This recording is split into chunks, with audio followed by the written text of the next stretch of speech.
The marble floors gleamed like frozen water under my knees, each stroke of my cloth creating wet circles that evaporated within seconds.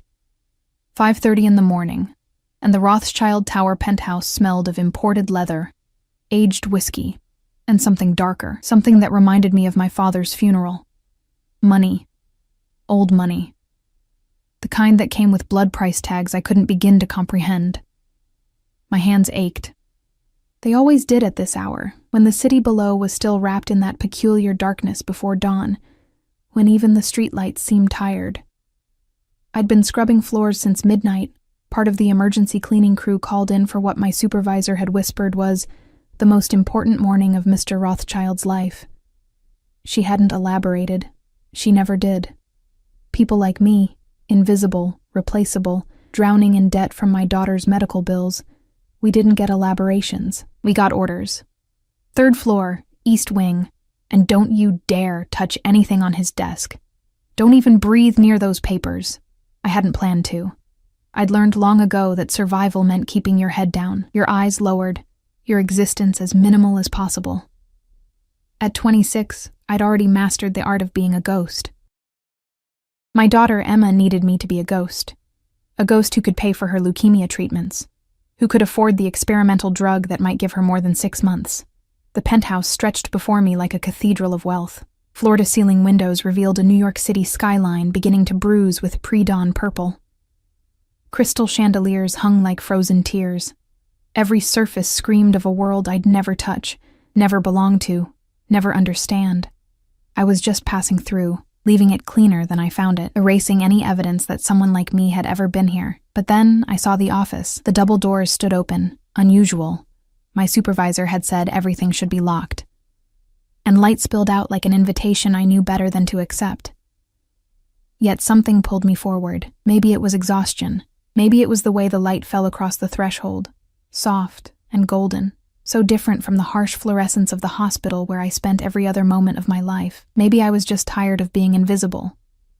The office was a study in masculine power.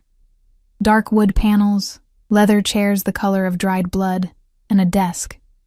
God, that desk. It was massive, carved from what looked like a single piece of ebony, and covered in papers. Stacks and stacks of papers, each one probably worth more than my entire year's salary. I shouldn't have looked. I knew I shouldn't have looked, but my eyes caught on the top document, and my heart stopped. Bankruptcy filing. Rothschild Enterprises, effective 8:09 a.m. The words blurred and sharpened, blurred and sharpened. I couldn't breathe. Everyone knew the Rothschild name. Dmitri Rothschild, the man who owned half of Manhattan, who had built an empire from the ashes of his father's criminal organization, who had, according to whispered rumors among the cleaning staff, never lost a single business deal, never showed weakness, never bent. And here was his bankruptcy filing. My fingers clutched the mop handle until my knuckles went white. I should walk away. I should finish cleaning and disappear back into my invisible life. But something was wrong. I could feel it the same way I'd felt it when the doctor had handed me Emma's diagnosis with trembling hands, when the numbers hadn't added up, when I'd spent 3 days checking and rechecking until I'd found the decimal point error that meant the difference between 6 months and 2 years. Numbers were the only thing I'd ever been good at. The only thing my mother had taught me before the cancer took her when I was 16. Numbers don't lie, sweetheart. People do, but numbers tell the truth if you know how to listen. I was listening now. My eyes scanned the document, and even though I had no business reading a billionaire's private papers, even though I could lose this job, my only job, I couldn't look away.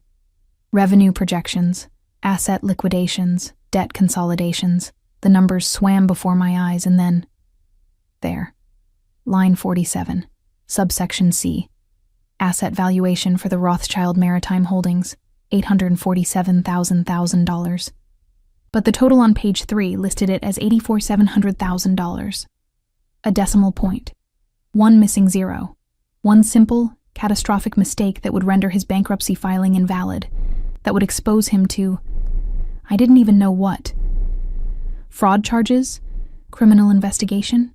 In my world, mistakes like this meant eviction notices. In his world, they probably meant prison. Or worse.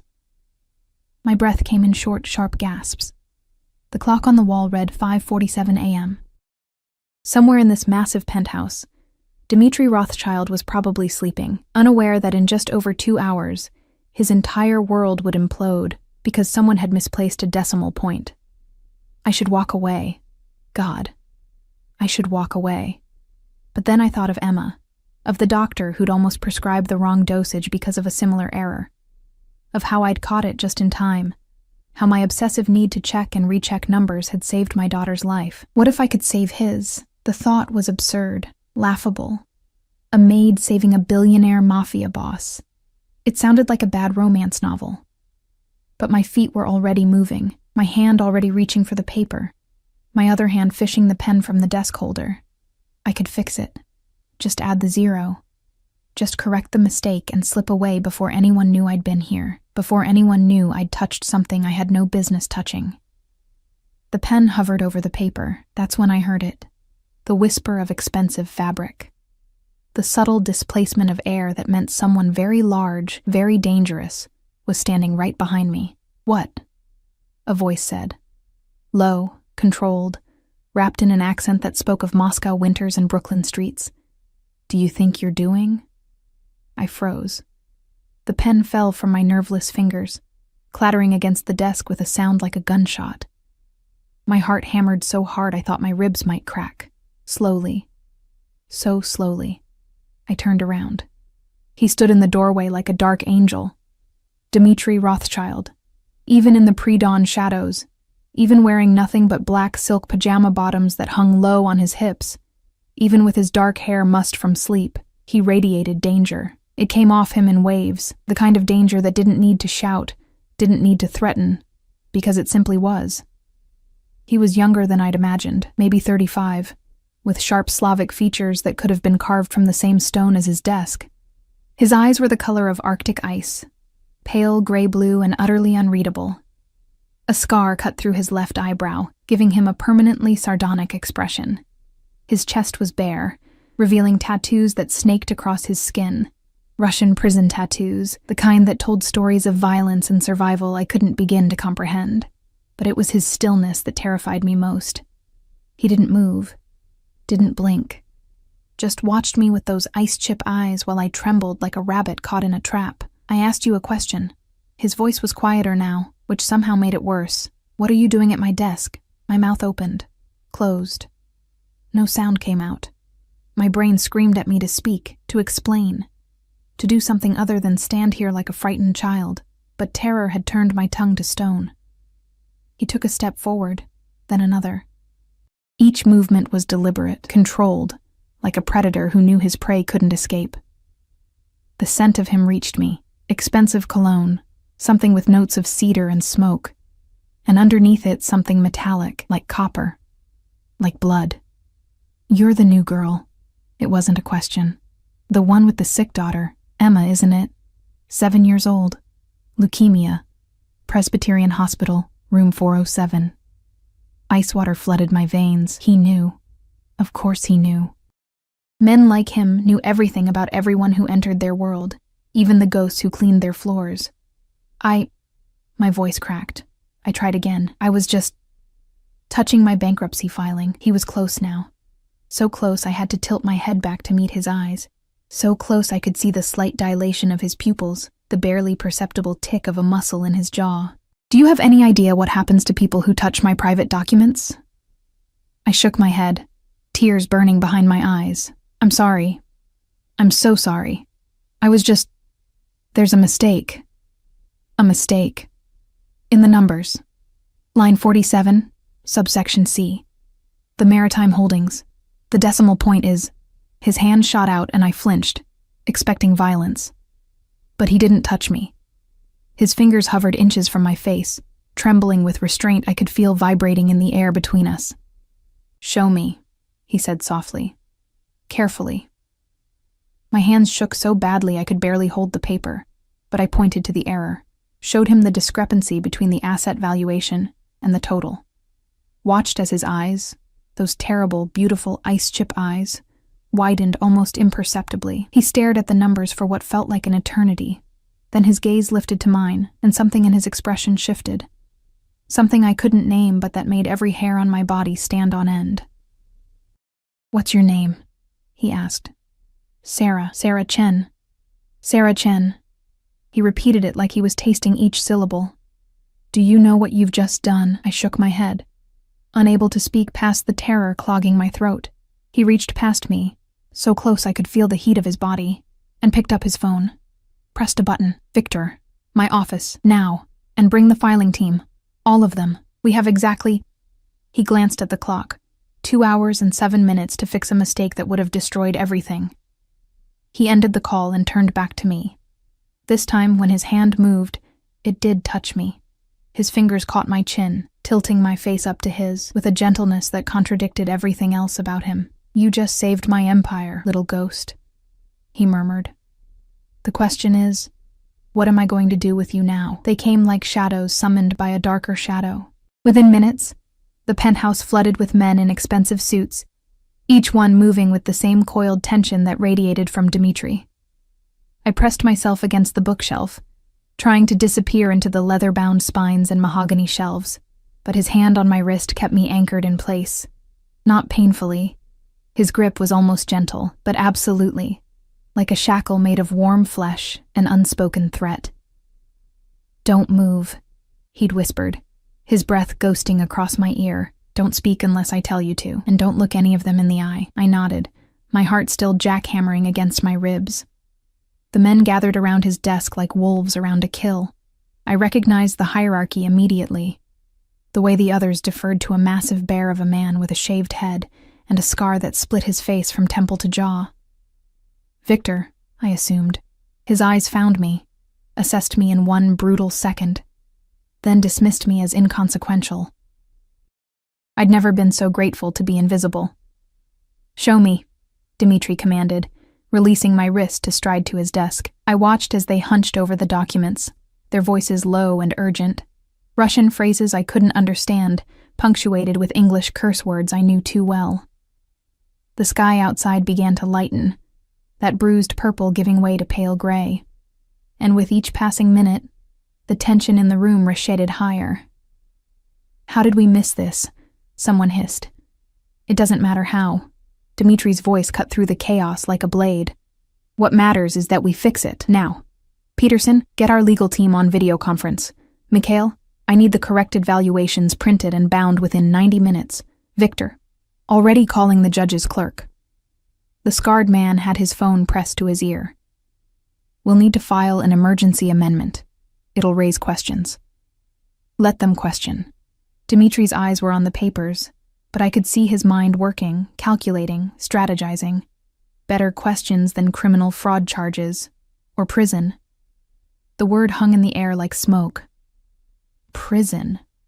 I thought of Emma, of who would take care of her if I went to prison for tampering with legal documents. My hands started shaking again. Dmitri's gaze snapped to me. For a heartbeat, our eyes met. And I saw something flicker in that ice-blue depths. Recognition, maybe, or calculation. Then he turned back to his men. "And someone get her coffee. She looks like she's about to pass out." "I'm fine," I whispered, but the room tilted slightly, betraying me. A younger man, barely out of his 20s, with nervous eyes and ink-stained fingers, pressed a crystal cup into my hands. The coffee was black, strong enough to strip paint, and I drank it gratefully while chaos swirled around me. I should have been afraid. I was afraid. But beneath the terror, something else stirred. Fascination. I'd spent my entire life on the edges of other people's worlds, cleaning their messes, invisible in their important moments. And now I stood at the center of something massive. Something that would either save or destroy the man who dominated the room with nothing more than his presence. Time blurred. The sky turned from gray to pink, to pale gold. The men worked with military precision, phones pressed to ears, laptops open, printers spitting out page after page of corrected documents. Dmitri orchestrated it all from his desk, his voice never rising above that controlled, lethal calm, but every person in the room jumped at his smallest gesture. At 7:23 a.m., Victor approached him with a leather portfolio. "It's done. The amended filing is ready. Courier is waiting downstairs to take it to the courthouse. Dimitri took the portfolio, opened it, scanned the contents with those sharp eyes that missed nothing. Then he looked at me. Sarah, come here. Every eye in the room turned to me. I felt their weight like physical things. Surprise, curiosity, and in some cases something that looked like pity. My legs moved without my permission, carrying me to his desk on feet that felt disconnected from my body. He held out the document. Check it. Every number, every decimal point. I want your eyes on this before it leaves this building. I'm not qualified to... You caught what 7 lawyers and 3 accountants missed. His voice was soft, but something in it made my stomach flip. You're more qualified than anyone else in this room. Check it. My hands trembled as I took the portfolio. The paper felt expensive, heavy with watermarks and embossed seals. I forced my eyes to focus, to do what I did best. Find the truth in numbers, line by line, page by page. I checked every figure, every calculation, every reference. It was perfect. It's correct, I whispered, handing it back to him. His fingers brushed mine as he took it, and electricity shot up my arm. Our eyes met, and for a moment, just a moment, I saw past the ice to something that burned underneath. Something hungry. Good. He handed the portfolio to Victor. File it. And Victor, make sure Sarah gets home safely. Have someone drive her. Relief flooded through me so intensely I almost staggered. I was being dismissed, released. I could go back to my daughter, to my invisible life, and pretend this night had never happened. Thank you, I breathed. Thank you so much. I need to go. My shift. Your shift is over. Dimitri stood, and suddenly we were too close again, the heat of him overwhelming in the cool morning air. You've done enough for one day. Victor will take you home. But as I turned to leave, his hand caught my elbow.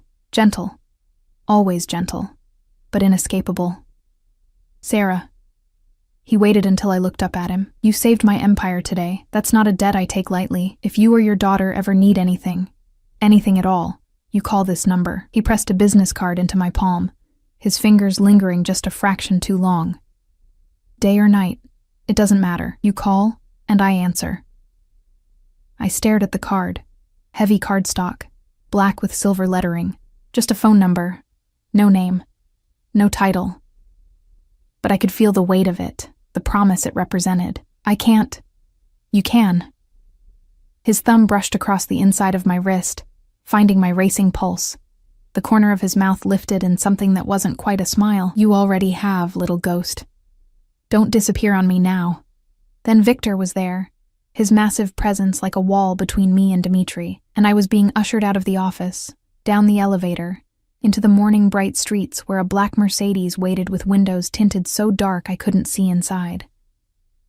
The ride home passed in a blur. Victor said nothing, but I felt his eyes on me in the rearview mirror, assessing, calculating. When we pulled up in front of my apartment building, a crumbling pre-war walk-up in a neighborhood where the Mercedes looked like a spaceship, he finally spoke. He doesn't give out that number lightly. His voice was surprisingly gentle for a man who looked like he could break steel with his bare hands. Whatever happens now, be careful. Dimitri Rothschild saves what he considers his. The words sent ice down my spine. I don't belong to anyone. Victor's laugh was dark, knowing. Tell him that. See how well it goes. I fled into my building before I could ask what he meant. The hospital smelled like antiseptic and despair, familiar as my own skin. I'd gone home only long enough to shower and change, to scrub away the scent of expensive cologne and danger, but I could still feel Dimitri's fingers on my wrist like a brand. Emma was awake when I slipped into her room, her small face lighting up the way it always did when she saw me. 7 years old and already so brave, so much stronger than I'd ever been. Mommy! She reached for me with thin arms, and I gathered her close, breathing in the scent of her strawberry shampoo and hospital soap. You're late. The nurses said you were working late. I was, baby. I'm sorry. I pressed a kiss to her forehead, checking for fever out of habit. How are you feeling?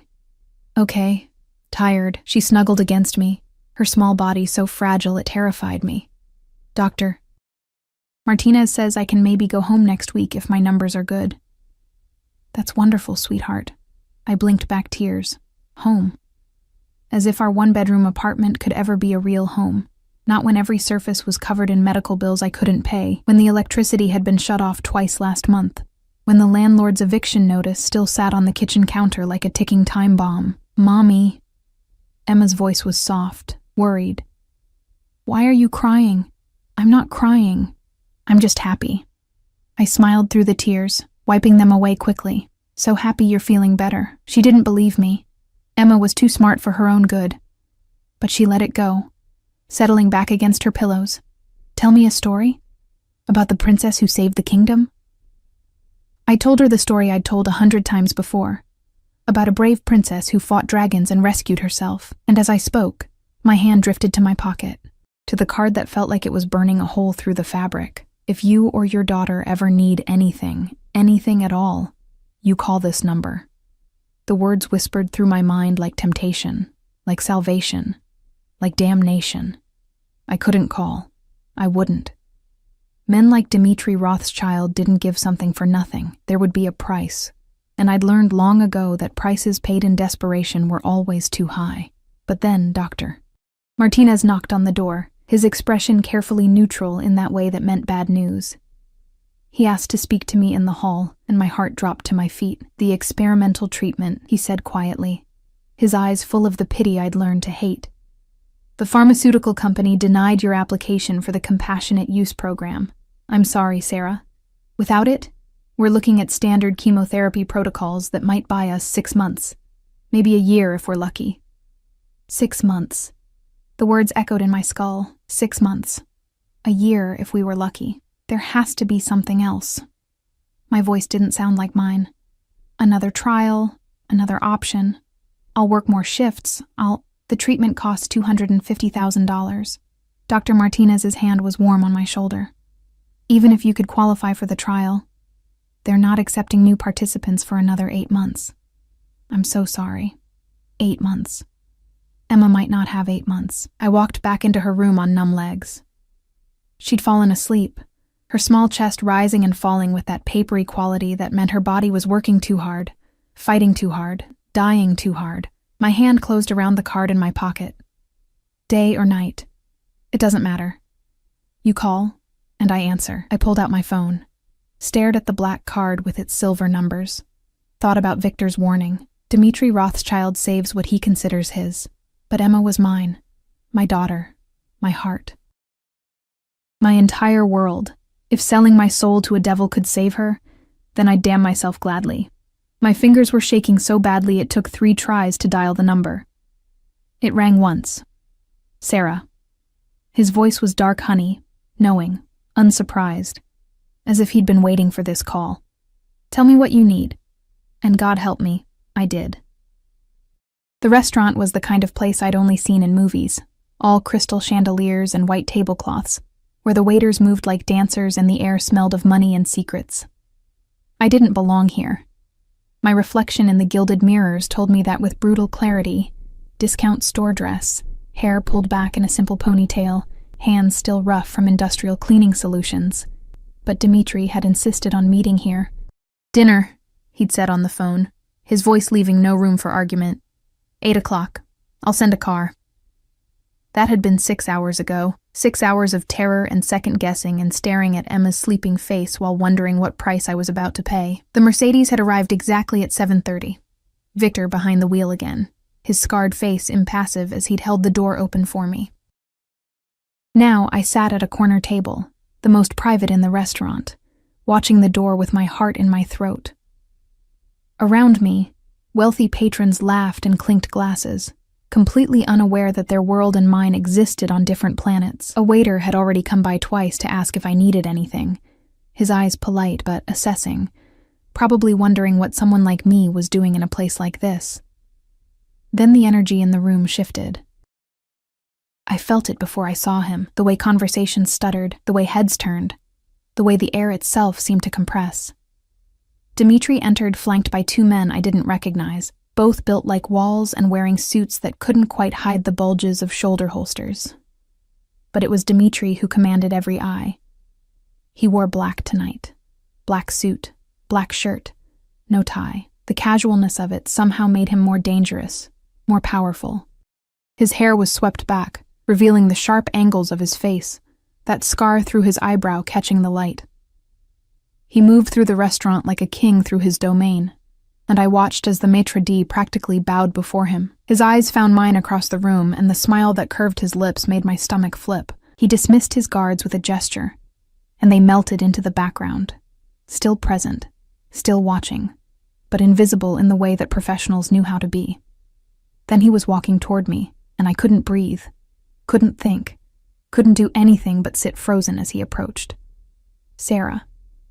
He stopped beside the table, and I realized I was supposed to stand, to greet him, to do something other than stare like a deer in headlights. But before I could move, he'd placed his hand on my shoulder, keeping me seated. Don't. You look perfect exactly where you are. He slid into the seat across from me, and immediately a waiter appeared with a bottle of wine I knew I couldn't pronounce. Dimitri waved him away without breaking eye contact.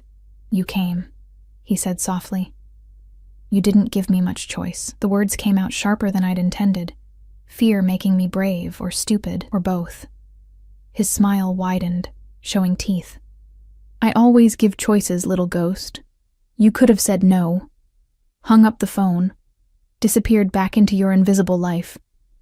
He leaned forward, elbows on the table, his presence overwhelming even across the white linen expanse. But you didn't. You called me. You came here. You chose this. My daughter is dying. My voice cracked on the words. That's not a choice. That's desperation. Yes. Something flickered in his eyes. Recognition, maybe, or memory. I know what desperation looks like. I was born in it, raised in it, built my empire from it. He reached across the table, his fingers brushing mine where they clutched my water glass. So let me be very clear about what I'm offering you, Sarah. No games, no manipulation. Just truth. I pulled my hand back, but the ghost of his touch remained, burning. What do you want from me? First, let me tell you what I'm giving you. He leaned back, completely at ease, while I felt like I was falling apart. Emma's treatment.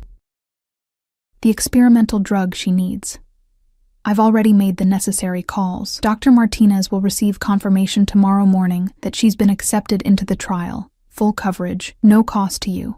Additionally, I'm paying off your medical debts. All of them. And your apartment? I've bought your building. You'll never receive another eviction notice. The words hit me like physical blows. I couldn't process them. Couldn't breathe around them. That's too much. I can't possibly...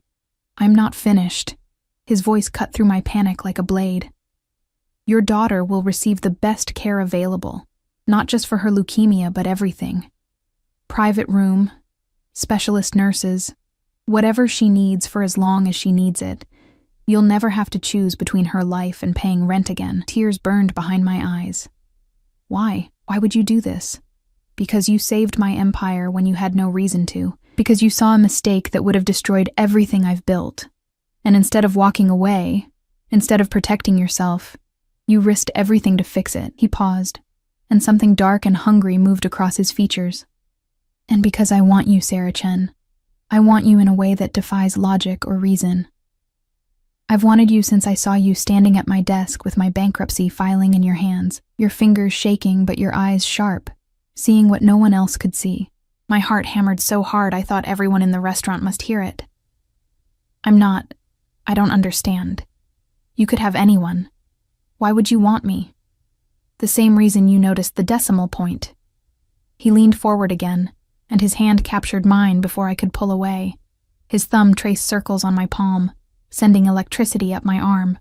You see what others miss. You exist in the shadows, invisible, and yet you notice everything. Do you have any idea how rare that is?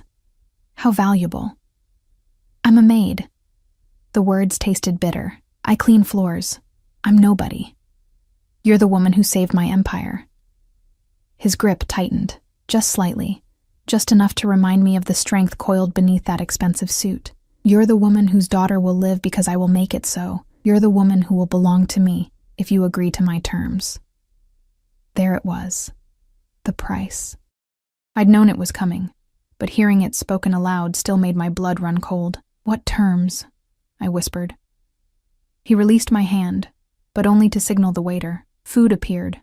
Courses I hadn't ordered, dishes I couldn't name, each one a work of art on pristine white plates.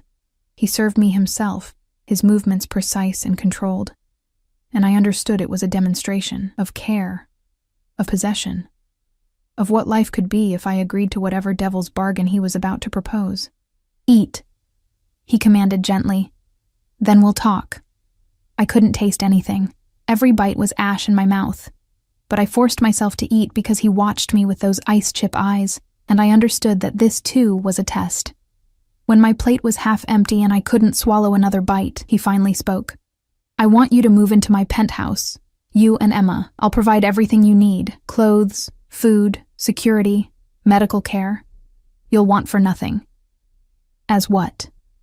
My voice was barely audible. Your mistress? As mine. The word was simple. Absolute. Not a mistress, not a girlfriend, not a temporary arrangement. Mine, Sarah, completely, absolutely, in every way that matters. I should have been repulsed, should have thrown the wine in his face and walked out. But I thought of Emma, of her small body fighting a battle she couldn't win without help I couldn't provide. I thought of medical bills and eviction notices and the endless, grinding terror of watching my daughter die because I was too poor, too powerless, too invisible to save her. I don't love you, I said finally. I don't even know you. Love can grow. His expression didn't change, but something in his voice softened, or it won't. Either way, Emma lives. You live. You'll be protected, provided for, safe. All I ask is that you give me the chance to prove I can be what you need. And if I say no? He was quiet for a long moment, his eyes holding mine. Then Emma still gets her treatment. Your debts still disappear. I don't punish children for their mother's choices, Sarah. But you go back to your invisible life. You clean other people's floors. You watch other people's happiness from the shadows. And you never know what could have been. It wasn't a threat. Somehow that made it worse. He was giving me a choice, a real choice. And both options terrified me equally. I need time, I whispered. I need to think about this. No. His hand covered mine again, firm and warm and inescapable. You called me tonight because Emma is dying and you're out of options. Tomorrow she starts treatment. Tomorrow your life changes. The only question is whether you change it halfway or completely. Decide now, Sarah. Are you mine? Or are you still just a ghost? The restaurant spun around me, faces blurred, sounds faded. There was only him, only those ice blue eyes that saw through every defense I'd ever built. Only the warmth of his hand on mine, and the promise of salvation in his words. I thought of Emma sleeping in her hospital bed, so small and so brave. I thought of the experimental drug that could save her life. I thought of never having to scrub floors at 5 a.m, never having to choose between food and medicine, never having to be invisible again. What happens if I agree and then change my mind? My voice was steadier than I felt. What if I decide I can't do this? His thumb traced my pulse point, feeling the frantic beat of my heart. Then you tell me, and we renegotiate. I'm not a monster, Sarah. I don't keep prisoners. But know this. Once you're mine, I protect what's mine. Completely. Obsessively. With everything I have and everything I am. You won't just be choosing a new life. You'll be choosing me. All of me. The good and the terrible and everything in between. The terrible, I echoed. You mean the mafia, the violence, the things you do that make men like Victor follow you? Yes. No apology in his voice. No shame. I'm not a good man, Sarah. I've killed. I've hurt people. I've done things that would make you run screaming if you knew the details. But I've also built something from nothing. I've protected my people. I've survived when everyone expected me to die. And I will protect you and Emma with the same ruthlessness I've used to build my empire. He stood then, coming around the table to stand beside me. His hand cupped my face, tilting it up to his, and I saw it clearly in his eyes. The hunger, the darkness, the absolute certainty that I was already his, that this decision had been made the moment I'd touched his bankruptcy filing. "Say yes, little ghost," he murmured, his thumb brushing across my lower lip. "Say yes, and let me save you the way you saved me." I closed my eyes, thought of Emma, thought of survival, thought of the choice that wasn't really a choice at all. "Yes," I whispered. His smile was triumph and possession, and something that looked almost like relief. "Good. Victor will take you to the penthouse tonight. Your things will be moved tomorrow. And Sarah..." He waited until I opened my eyes, until I was looking directly at him. "You won't regret this. I promise you that." But as he led me out of the restaurant, his hand possessive on the small of my back, Victor's words echoed in my mind. Dmitri Rothschild saves what he considers his. I'd just become his. Now I had to figure out what that really meant. The penthouse looked different at night. Softer, more intimate, but also more dangerous.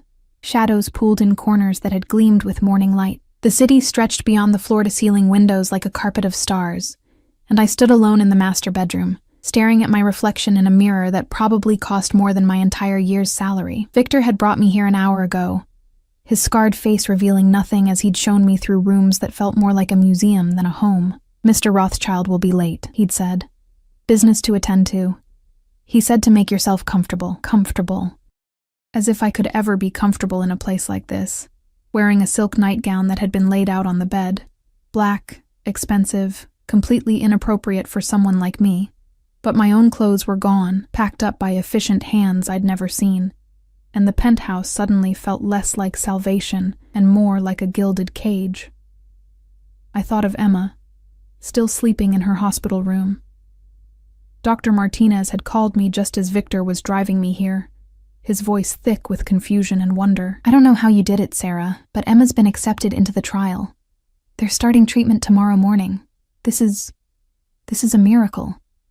A miracle bought with my body, my freedom, my soul. I'd made the deal. Now I had to live with it." The sound of the elevator made me jump.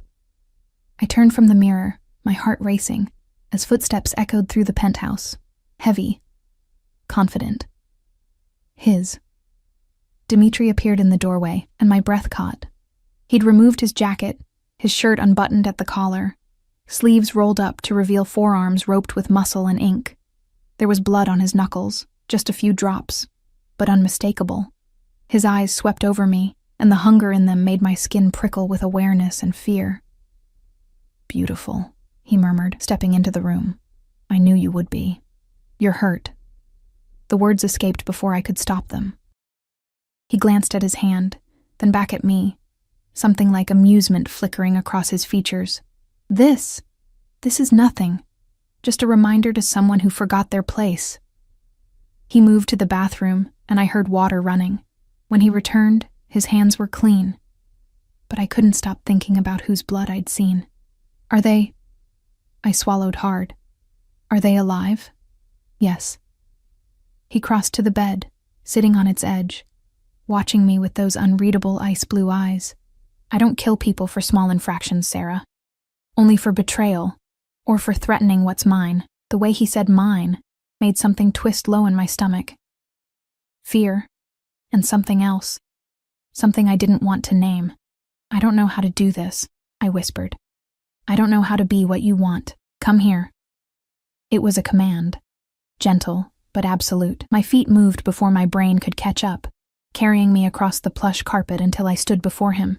He reached out, his hands settling on my hips, pulling me between his legs. Even sitting, he was tall enough that we were nearly eye to eye. "You saved my empire," he said softly, his thumbs tracing circles through the silk.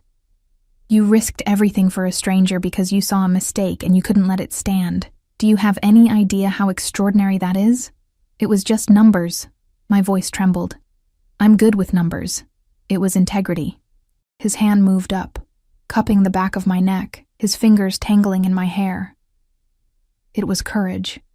It was everything I've spent my entire life looking for and never finding. He pulled me closer, until his forehead rested against mine.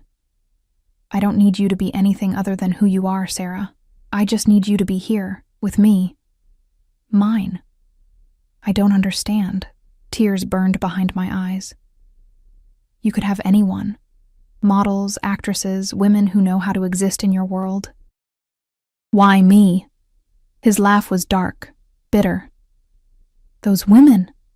They want my money, my power, the image of being with Dmitri Rothschild. They see what I've built and think they want it. But you looked at my bankruptcy filing and saw a decimal point error. You looked at me and saw a man who needed help, not an empire to conquer. His grip tightened, just slightly. Do you know what my father taught me, Sarah? Before he died and left me his criminal empire, I shook my head, unable to speak. He taught me that everyone has a price. Everyone can be bought, controlled, manipulated. And for 20 years, I've lived by that rule. I've built my empire on understanding exactly what people want and using it against them.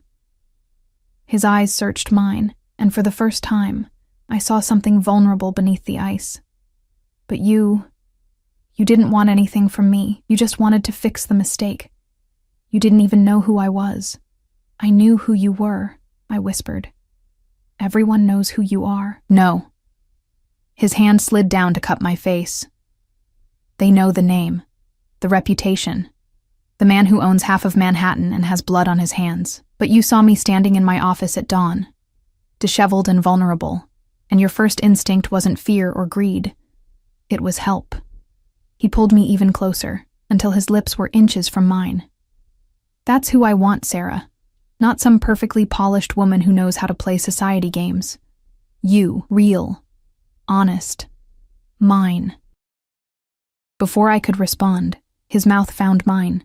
The kiss was nothing like I'd expected. Not brutal or demanding, but achingly gentle, as if I was something precious that might break. His lips moved against mine with a tenderness that contradicted everything else about him, and I felt myself melting into it, into him, despite every instinct screaming at me to pull away. When he finally broke the kiss, we were both breathing hard. His hand still cradled my face, his thumb brushing across my cheekbone. We don't have to do anything tonight, he murmured. I'm not a monster, Sarah. I won't force you. We'll take this as slowly as you need. Relief flooded through me, so intense it made my knees weak. Thank you. He smiled, and it transformed his face, made him look younger, almost vulnerable. Come to bed. Just sleep. Let me hold you. Let me prove that I meant what I said about protecting you. I should have refused. Should have demanded my own room, my own space, my own boundaries. But exhaustion dragged at my bones. Exhaustion from years of fighting, of surviving, of being invisible. And something in his eyes, in the gentle way he held me, made me believe that maybe, just maybe, I could trust him with this one thing. I crawled into the massive bed, and he followed, pulling me against his chest, his arms wrapped around me, solid and warm and safe in a way I hadn't felt since my mother died. His heart beat steady beneath my ear, and his fingers traced lazy patterns on my back through the silk. Tell me about Emma, he said softly into the darkness. Tell me about your daughter. So I did. I told him about the day she was born, so small and perfect it hurt to look at her. About her first word, her first steps, her obsession with fairy tales and happy endings. About the day we'd gotten the diagnosis, how the world had stopped spinning and I'd understood for the first time what it meant to truly, desperately love someone more than your own life. He listened without interrupting, his arms tightening around me as I spoke. And when I finally fell silent, my voice raw from unshed tears, he pressed a kiss to the top of my head. She'll live, he promised. I swear it on everything I am, Sarah. Emma will live, and she'll have the happy ending she deserves. I wanted to believe him. God, I wanted to believe him so badly it physically hurt. I must have fallen asleep, because when I opened my eyes again, pale morning light filtered through the curtains. Dmitri was gone, but a note lay on his pillow, written in bold, decisive handwriting. Had to attend to business. Victor will take you to the hospital. Emma's first treatment starts at 9 a.m. I'll join you there when I can. D. The hospital felt different now, or maybe I was different. Victor walked beside me through the corridors, and I watched as nurses and doctors who'd barely noticed me before suddenly stepped aside, their eyes wide with recognition or fear or respect. Word had spread somehow that I was with Dmitri Rothschild, that I was under his protection, that I was his. Emma was awake, playing with a stuffed bear that definitely hadn't been there yesterday. When she saw me, her face lit up like sunshine. "Mommy, look what someone sent me. And Dr. Martinez says I'm starting my new medicine today." She hugged the bear tight. "It's going to make me better, right? So I can go home?" "Yes, baby." I gathered her close, breathing in her strawberry scent, blinking back tears. "You're going to get better, I promise." Dr. Martinez appeared in the doorway, his expression a mix of professional concern and barely concealed curiosity. Behind him, nurses wheeled in equipment for Emma's first treatment, bags of clear fluid that would either save her life or, at the very least, give us more time. "Ms. Chen, if I could speak with you for a moment?" I followed him into the hallway, Victor's presence a silent shadow at my back. Dr. Martinez glanced at the massive bodyguard, then back at me, clearly uncertain how to proceed. "Whatever you need to say, you can say in front of Victor," I told him, surprised by the steadiness in my voice. "Very well." He cleared his throat. "I wanted to thank you, or whoever you know, for making this possible. The pharmaceutical company not only accepted Emma into the trial, they've also assigned one of their top specialists to oversee her care personally. This kind of treatment, this level of attention, it's unprecedented for someone not in their immediate family or major donor circle." "She'll have the best care," I said softly, echoing Dimitri's promise. "Whatever she needs." "Yes, I can see that." Dr. Martinez's eyes were kind but knowing. "Just be careful, Sarah. Men who can arrange miracles like this with a single phone call are powerful. And power always comes with strings." I thought of Dimitri's arms around me last night, of the gentleness in his touch, of the promise in his eyes. I know what I'm doing, but even as I said it, I wondered if it was true. The treatment took hours. I sat beside Emma's bed, holding her small hand while the experimental drug dripped into her veins. She was brave, so much braver than me, only whimpering a little when the nausea hit, only crying once when the headache got too bad. I was so focused on her that I didn't hear him enter, didn't know he was there until his hand settled on my shoulder, warm and grounding. "How is she?" Dimitri's voice was soft, meant only for me. I looked up to find him standing beside me, still in his suit from whatever business had required his attention. There was no blood this time, but something in his eyes told me the morning had been difficult, dangerous. "She's strong," I whispered. "Stronger than me." He crouched beside my chair, bringing himself level with Emma's sleeping form. For a long moment, he just watched her, his expression unreadable. Then his hand found mine, lacing our fingers together. "She has your courage," he said quietly. "Your determination. She'll fight this, and she'll win. I'll make sure of it. You can't control everything, Dmitri." The words slipped out, exhaustion making me honest. "Not even you." His smile was sad, knowing. "No, but I can control what I can control. The doctors, the medicine, the security. I can make sure she has every advantage, every chance." He squeezed my hand. "Let me do this, Sarah. Let me give you both what you need." I wanted to argue, wanted to maintain some illusion of independence, of not being completely dependent on him. But Emma stirred in her sleep, her small face so pale against the hospital pillows, and I knew I'd already lost that battle. "Okay," I whispered. "Okay." He stood, pulling me up with him, then wrapped me in his arms. I should have resisted, should have maintained some distance. But I was so tired, so scared, so completely overwhelmed that I just let myself sink into his warmth. "You're not alone anymore," he murmured against my hair. "You understand that, don't you? You and Emma, you're mine now. That means you'll never face anything alone again. Not fear, not pain, not uncertainty. I'm here, Sarah. I'm not going anywhere. And standing there in that hospital room, wrapped in the arms of a dangerous man I barely knew, I realized that for the first time in years, I actually believed someone might keep their promise. 3 weeks changed everything. Emma's color returned first, a slow bloom of pink in her cheeks that made my heart soar every time I saw it. Then her energy, coming back in small bursts that grew longer each day. By the end of the second week, she was sitting up without help, laughing at the cartoons playing on the massive television Dimitri had installed in her new private room.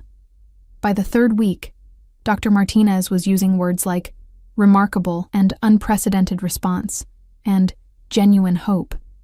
But while Emma's world expanded with health and possibility, mine contracted into something I didn't quite recognize. The penthouse had become my entire universe. Dimitri insisted I stay there, insisted Emma needed me close when she was finally discharged, insisted it was safer. And maybe it was. Victor and his team of silent, dangerous men were always present, always watching, always ensuring that nothing and no one could threaten what Dimitri had claimed as his, including me. I woke each morning wrapped in Dimitri's arms. He'd kept his word about not forcing anything physical, but his need to touch me, to hold me, to keep me close had only intensified. His hands found me constantly. At breakfast, when he'd pull me onto his lap while reading business reports. In the evening, when he'd tuck me against his side on the leather sofa. At night, when he'd wrap himself around me like I might disappear if he let go. "You're thinking too much," he murmured now, his fingers tracing patterns on my bare shoulder. We lay in bed, the morning sun painting gold across the white sheets. I can feel it. What's wrong? Nothing's wrong. The lie tasted bitter. Emma's getting better. That's all that matters. But? His hand stilled, then cupped my face, turning it toward him. Those ice blue eyes saw too much. Always too much. "Tell me, Sarah. Whatever it is, we'll fix it." "You can't fix everything, Dimitri." I tried to pull away, but his arms tightened, keeping me caged against his chest. "And I'm not broken. I need space. I need to breathe." Something dark flickered across his features. "Space. Yes, space. I haven't left this penthouse except to visit Emma in 3 weeks. I have no job, no purpose. No, your purpose is here." His voice had gone cold, controlled. "With me. With Emma. Safe or trapped." The words burst out before I could stop them. Because it's starting to feel like a very expensive prison, Dimitri. Beautiful, yes. Comfortable, yes. But still a prison. He went completely still, and I felt the danger radiating off him in waves. When he spoke, his voice was soft. That terrible, lethal softness that Victor's men feared more than shouting. "A prison," he repeated. "I've given you everything. Your daughter's life, financial security, protection, my bed, my name, and you call it a prison. I didn't ask for your name," my heart hammered. But I couldn't back down now. "You said I had a choice, but every day that choice feels smaller. You decide what I wear, where I go, who I see. You've fired the cleaning company so I can't even go back to work if I wanted to. I've kept you safe." He rolled on top of me, pinning me to the mattress with his weight, his hands capturing my wrists and pressing them into the pillows above my head. "Do you have any idea how many people would love to hurt you to get to me? How many enemies I've made building my empire? How many men would use you and Emma as leverage if they knew what you mean to me?" "What do I mean to you?" I demanded, fighting against his hold even though I knew it was useless. "Really, Dimitri? Because from where I'm lying, I'm just another possession, something you acquired and now refuse to let go." His eyes blazed, and for a moment I saw the violence in him, the darkness he usually kept leashed. Then, shockingly, he released my wrists and rolled away, sitting on the edge of the bed with his back to me. "Get dressed," he said quietly. "I'll show you what you mean to me." The warehouse district looked like something out of a nightmare. Crumbling buildings, broken windows, streets that smelled of rust and desperation. Victor drove us in the armored Mercedes, 2 more cars full of guards flanking us, and I sat in the back seat beside Dimitri, my stomach churning with dread. "Where are we going?" I asked for the 3rd time. "You wanted to understand my world," Dimitri said, his voice flat. "You wanted to know why I keep you locked away. I'm going to show you." The car stopped in front of a warehouse that looked abandoned. But when Victor opened the door, I could hear sounds from inside. Muffled voices, someone crying, the crack of something that might have been a fist against flesh. "Dimitri," I started, but he was already out of the car, his hand extended toward me. Not a request, a command. I took his hand because I had no choice, and he led me inside. The warehouse was a cathedral of horrors. Men tied to chairs, faces bloodied, guards with guns standing at attention. And in the center, kneeling on the concrete floor with his hands bound behind his back, was a man I'd never seen before. Young, maybe 30, with terror written across his features. "This," Dimitri said, his voice echoing in the cavernous space, "is Marcus Chen, your cousin. Third removed on your father's side. Did you know you had a cousin, Sarah?" I shook my head, unable to speak, unable to process what I was seeing. Neither did I. Until 3 days ago, when he approached one of my business partners with a proposition. He claimed he could provide access to you and Emma, that he knew your schedule, your routines, your vulnerabilities. Dimitri's hand tightened on mine, painful now. He was going to sell information about you to my enemies for $50,000. The world tilted. "What?" "This is why you don't leave the penthouse, Sarah." Dimitri's voice was ice and fury. "This is why I keep you close. Because people like him exist. Because you and Emma are targets now, whether you like it or not. Because I made you mine, and in my world, that makes you a weapon to be used against me." Marcus was sobbing now, words tumbling out about debt and desperation and not meaning any harm. The same words I'd used when I'd called Dimitri that first night, the same desperation I'd felt, just pointed in a different direction. "What are you going to do to him?" I whispered. Dimitri looked at me, and something in his expression shifted. "That depends on you." "On me?"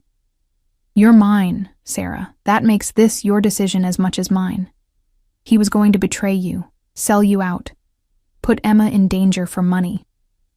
His thumb brushed across my knuckles, an almost gentle gesture in this place of violence. "What do you think should happen to someone who threatens what's yours?" I stared at Marcus, at his tear-stained face, at the terror in his eyes. I thought about Emma, about how close we'd come to losing her, about how this stranger would have used us as currency in a world I didn't understand.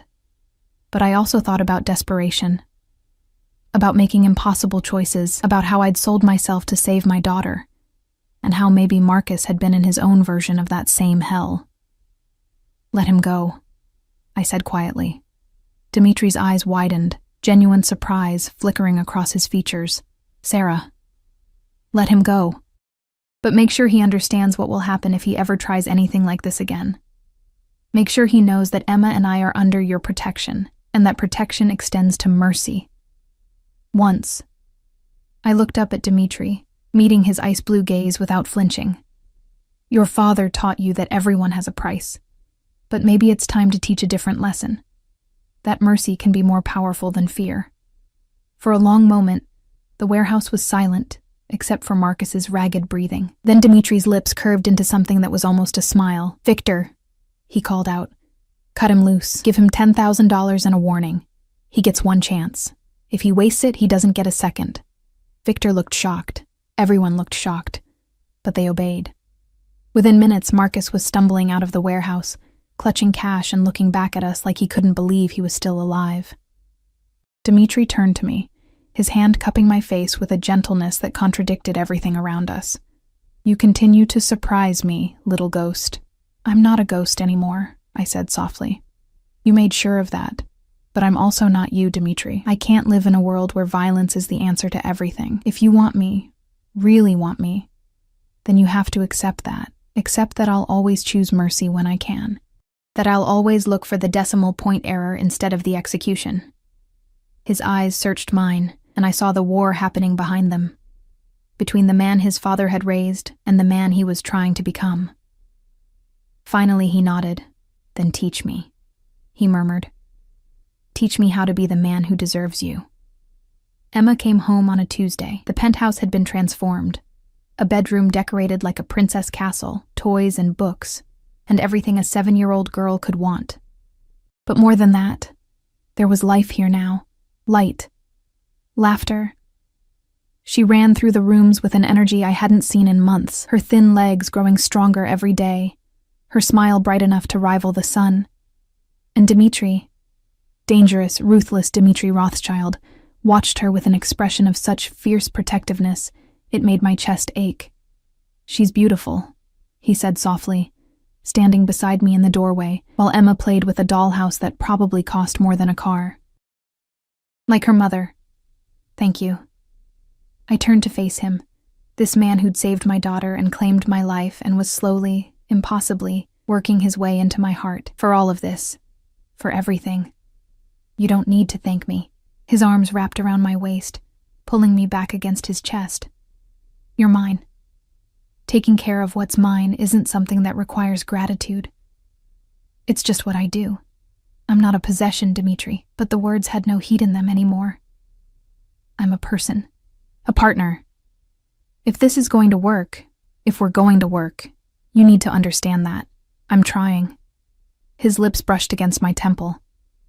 "You make me want to try, Sarah. You and Emma. You make me want to be better than what I was raised to be." Over the following weeks, something shifted between us. The guards were still there, but Dmitri began trusting me with more freedom. I could leave the penthouse with Victor, could visit the hospital to volunteer, could start reclaiming pieces of the person I'd been before desperation had driven me to make a deal with a devil. Except Dmitri was starting to feel less like a devil and more like a man. A complicated, dangerous, surprisingly tender man who read Emma bedtime stories with the same intensity he brought to business negotiations, who held me at night like I was precious, who was learning, slowly, to loosen his grip without letting go completely. "I love you," he said one night, the words so quiet I almost missed them. We were in bed, Emma asleep in her princess room down the hall, the city lights painting patterns across the ceiling. I'd been drifting towards sleep, but those 3 words snapped me awake. "Dmitri." "You don't have to say it back." His hand found mine in the darkness, lacing our fingers together. "I know I don't deserve it. I know I've done terrible things, that I've controlled you, that I've been exactly the monster you accused me of being. But I love you, Sarah. I love your courage and your compassion, and the way you see decimal point errors that everyone else misses. I love how you chose mercy for a man who would have betrayed you. I love that you're teaching me to be better, even when I fight it." He pressed a kiss to my knuckles. "You don't have to love me back. Just don't leave. Stay. Let me keep trying to be the man you deserve." Tears burned behind my eyes, because somewhere between the fear and the bargains and the desperate need to save my daughter, I'd fallen for him too, for the gentleness hidden beneath the violence, for the vulnerability he showed only to me, for the way he loved Emma like she was his own. "I do," I whispered. "Love you. I don't know when it happened or how, but I do. You frustrating, possessive, impossible man, I love you." His breath caught, and then he was kissing me, not gentle this time, but hungry, desperate, full of everything we'd been holding back, and for the first time since I'd agreed to be his, I gave myself to him completely. Not out of obligation or gratitude or fear, but because I wanted to, because he was mine as much as I was his. Because love, I was learning, was its own kind of decimal point error. Something small that changed everything. 6 months later, Doctor. Martinez gave us the news we'd been praying for. Emma was in full remission. I cried in Dimitri's arms while Emma danced around the hospital room, completely oblivious to the miracle she represented. Victor, stoic, scary Victor, had tears in his eyes. And Dmitri held me tight, his face buried in my hair, his shoulders shaking with relief so profound it made him vulnerable in a way I'd never seen. "She's going to be okay," I kept saying, unable to believe it. "She's really going to be okay, because of you," Dmitri murmured. "Because you saw what no one else could see. Because you saved me, and I saved her, and now we're all saving each other. That night, he asked me to marry him. Not with a public proposal or a massive ring or any of the grand gestures I might have expected from a man like him. Just us, in the darkness of our bedroom, his hand holding mine, his voice steady, despite the fear I could hear underneath. "Marry me," he said. "Not because of obligation or gratitude or because I demand it, but because I love you, because Emma needs a father who will protect her the way you protect her. Because I want to wake up every morning for the rest of my life with you in my arms. Because you make me want to be better. And I don't want to try to be better without you." I looked at this man who'd terrified me, claimed me, possessed me, and ultimately loved me with an intensity that would have been frightening if it wasn't so absolutely mutual. I thought about the girl I'd been 6 months ago. Invisible, desperate, drowning. And the woman I was now. Strong, protected, loved. "Yes," I said, "but on one condition." His eyes narrowed. "What condition?" "You keep trying, keep learning, keep choosing mercy when you can. Keep being the man Emma believes you are. The one who reads her stories and checks for monsters under her bed and promises her that happy endings are real." I cupped his face, feeling the tension in his jaw. "Be that man, Dimitri. Not just for me, but for yourself. Because you deserve the happy ending too." His smile was soft, genuine, free of the darkness that usually haunted it. "Deal, little ghost, though you're not much of a ghost anymore." "No," I agreed, pulling him down for a kiss. "I'm not. You made sure of that. You made me visible. You were always visible to me," he murmured against my lips. "From the moment I saw you standing at my desk, shaking with fear but brave enough to point out my mistake. You were the only real thing in my world. Sarah. You still are." We married 3 months later in a private ceremony with only Emma, Victor, and a handful of Dimitri's most trusted people present. Emma was flower girl, her dark hair finally growing back thick and glossy, her smile bright enough to light up the entire world.